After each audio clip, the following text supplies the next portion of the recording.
Assalamu alaikum. Today's story is Daniyal's birthday. Let's start.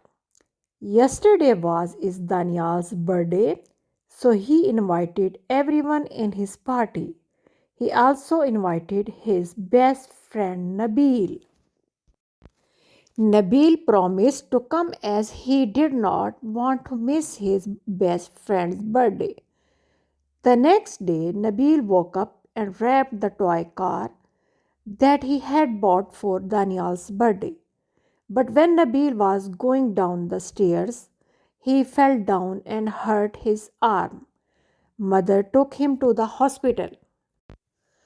The doctor told her that Nabil's arm was broken and he had to fix it. Daniyal was very worried that his best friend had not arrived yet.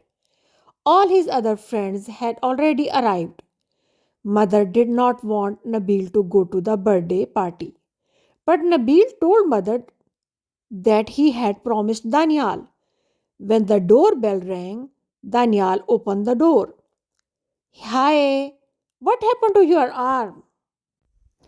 Daniyal asked worriedly. I fell down from stairs, Nabil told him. Daniyal asked Nabil why he had come when he was hurt and in pain, but Nabil said, because I had promised you. The moral of the story is it is good to fulfill your promise. Now you can ask these three questions from your children.